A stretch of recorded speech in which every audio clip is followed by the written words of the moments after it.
பார்க்கறவங்க எல்லாம் கேட்கிறார் சாமி, தண்டாததொரு வேட்கை பசி உடையாத தமை போல கண்டாரை சிறு தொண்டர் மனைவினவி கடிதனிது. ஏப்பா யாரோ சிறு தொண்டன் இருக்கான், நம்ம யாருது எல்லாரும் கேட்கறாங்க. வீடு அதோ இருக்கே அந்த தெரு தான், அதோ சீராளன் தெருன்னு பேரு. போங்க வீட்டுல அங்க அம்மா இருக்கா, போங்க. வாசல் என்ன கத்துவார். சாமி சொன்ன பல விதத்தில் அன்பு வருவார். தொண்டானார்க்கு என்னாலும் சோரளிக்கும் திருத்தொண்டர் வண்டார் பூந்தாராரை மனைக்குள்ளாரோ. அவர் வீட்டுல இல்லைன்னு இவருக்கு தெரியும், தெரிஞ்சுட்டே ஆழம் பார்க்கிறார்.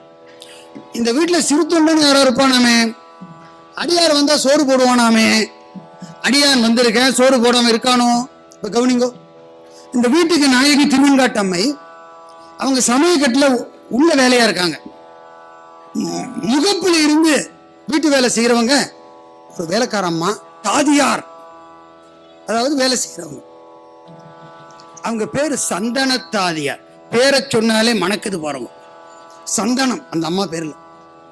அவங்களும் வயது கம்மி தான், மடவரல், மங்கை நல்லாள். அவங்க வாசலுக்கு வராங்க. பார்த்தோன்னே வந்தணைந்து வினவுவார் மாதவரேயாம். இந்த வேடத்துக்கு அவ்வளவு மரியாதை அந்த காலத்துல. திருவேடத்துல வந்த உடனே மாதவர்னு நினைக்கிறாங்க, பணிவா சொல்றாங்க.